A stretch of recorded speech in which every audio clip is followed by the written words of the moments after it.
আসসালামু আলাইকুম রহমতুল্লাহ। দেশ ও বিদেশ থেকে যারা আমার এই ভিডিওটা দেখছেন সবাইকে স্বাগত জানিয়ে শুরু করছি। আপনারা জানেন যে আমাদের প্রাণের প্রিয় বাংলাদেশ আজ ভালো নেই।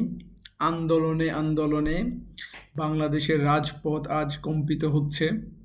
দেশের সাধারণ মানুষের ভিতরে বিন্দু পরিমাণ স্বস্তি নেই।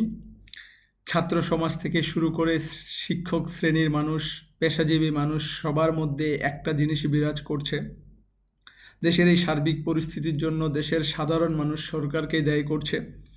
ছাত্রদের যে যৌক্তিক কোটা সংস্কার দাবি ছিল সেটাকে সরকার দীর্ঘায়িত করে আজকের এই পরিস্থিতির জন্য সাধারণ মানুষ এবং ছাত্র সমাজ সবাই সরকারকে দায়ী করছে। আপনারা জানেন যে গতকালকে সারা বাংলাদেশের বিভিন্ন জায়গায় ছাত্রছাত্রীরা এবং সাধারণ মানুষ আন্দোলনে অংশগ্রহণ করেছে। তারই ধারাবাহিকতায় আজকে সারা বাংলাদেশে বিভিন্ন জায়গায় বিভিন্নভাবে আন্দোলনের কিছু চিত্র আমরা দেখেছি। তার মধ্যে উল্লেখযোগ্য হলো ঢাকা বিশ্ববিদ্যালয় এবং জগন্নাথ বিশ্ববিদ্যালয়ের শিক্ষকগণ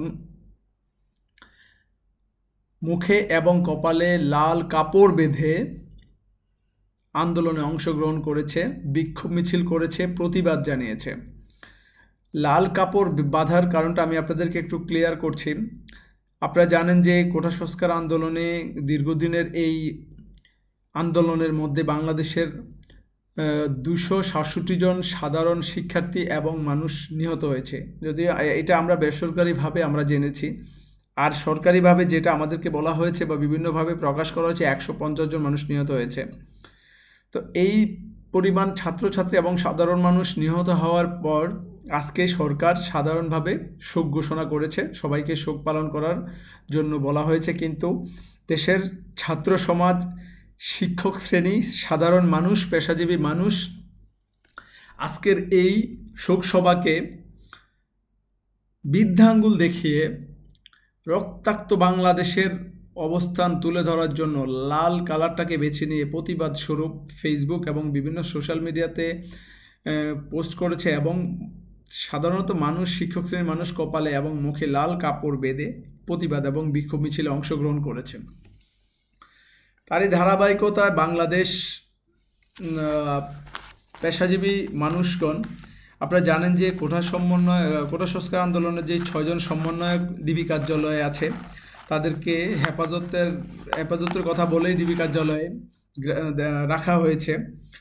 তাদেরকে গত কিছুদিন আগে ডিবি কার্যালয় থেকে এই আন্দোলনটাকে সমাপ্তি করার যে ঘোষণাটা দিয়েছেন, তারই ধারাবাহিকতায় যারা সমন্বয়ক বাহিরে আছেন তারা এই আন্দোলনটাকে সামনের দিকে চালিয়ে নেওয়ার জন্য নতুন করে কর্মসূচি দিয়েছেন।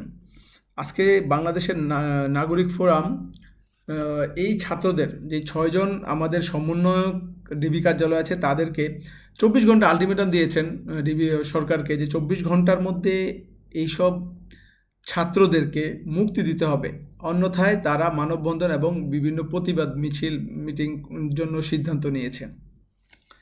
আপনাদেরকে আরও বলে রাখি, আজকে উল্লেখযোগ্য আরেকটা খবর, বাংলাদেশ জাতীয় আইনজীবী পরিষদের পক্ষ থেকে ছাত্রদের এই আন্দোলনকে সমর্থন জানিয়ে প্রতিবাদ এবং বিক্ষোভ মিছিল করেছে। এবং আইনজীবী ফোরামের নেতৃবৃন্দদের দাবি ছিল, যারা এই আন্দোলনের পরে যাদেরকে গ্রেপ্তার করা হয়েছে, বিশেষ করে বিভিন্ন রাজনৈতিক ব্যক্তিত্ব, ব্যারিস্টার আন্দেলিব রহমান পার্থ, ব্যারিস্টার নিপুণ রায়, গণ অধিকার পরিষদের সভাপতি নুরুল হক নুরু, বিএনপির সিনিয়র পর্যায়ের নেতৃবৃন্দ রুহুল কবির রিজভী এবং আরও অনেক নেতৃবৃন্দ গ্রেপ্তার হয়েছেন।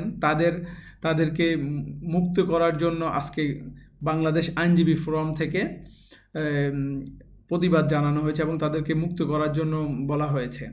এছাড়াও সরকারের পক্ষ থেকে আজকে 14 দলের যেই আজকে মিটিং হয়েছে, তাদের মিটিংয়ে একটা সিদ্ধান্ত হয়েছে, যেটা গণমাধ্যমে প্রকাশ করা হয়েছে, যে 14 দলের নেতৃবৃন্দরা বাংলাদেশে দেশের স্বার্থ রক্ষার্থে জামাতে ইসলাম ছাত্র শিবিরের রাজনীতি নিষিদ্ধ করার সিদ্ধান্ত নিয়েছে। যদিও সেটা ওনারা প্রকাশ করবে, নির্বাহী আদেশের মাধ্যমে প্রকাশ করবে, যেটা বলা হয়েছে। হয়তো আমরা অচিরেই এরকম কোনো আদেশ পেতে পারি বাংলাদেশ সরকারের পক্ষ থেকে।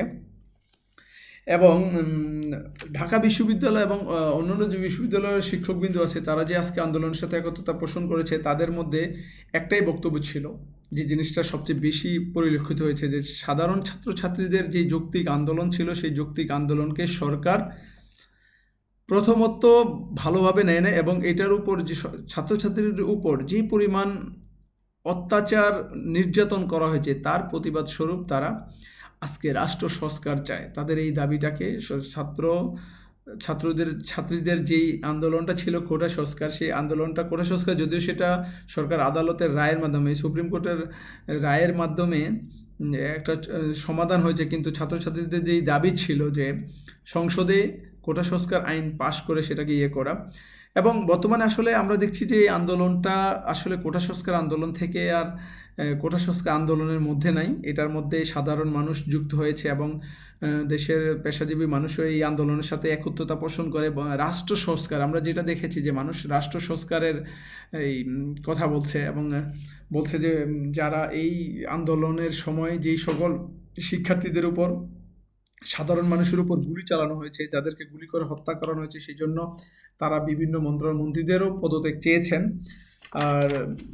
এবং আরেকটা গুরুত্বপূর্ণ সংবাদ হলো, হাইকোর্টের আইনজীবীরা আজকে একটা রিট দিয়েছিলেন, যেটা হচ্ছে যে পুলিশ যেন আন্দোলনরত শিক্ষার্থীদের উপর গুলি চালাতে না পারে, এরকম একটা রিট দিয়েছেন। যদি এটার কোনো সিদ্ধান্ত হয়নি, হয়তো বা আগামীকালকে বা তারপরে এটার ব্যাপারে সিদ্ধান্ত আসতে পারে। তো আজকে বাংলাদেশের যেই সার্বিক পরিস্থিতি আসলে আমি ভিডিওর মাধ্যমে আপনাদের সামনে তুলে ধরতে চেয়েছিলাম, যে দেশের ইন্টারনেট ব্যবস্থাটা আপনারা জানেন যে এখনও ভালোভাবে সমাধান হয়নি। আমরা ব্রডব্যান্ড ছাড়া মোবাইল অপারেটরের যে ইন্টারনেটগুলো, সেগুলো আমরা সঠিকভাবে পাচ্ছি না, ওইভাবে ব্যবহার করতে পারছি না।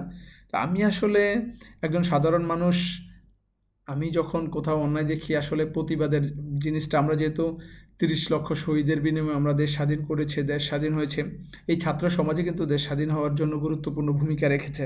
সে 52-এর ভাষা আন্দোলন থেকে 71-এর স্বাধীনতা যুদ্ধে ছাত্র সমাজে গুরুত্বপূর্ণ ভূমিকা রেখেছে।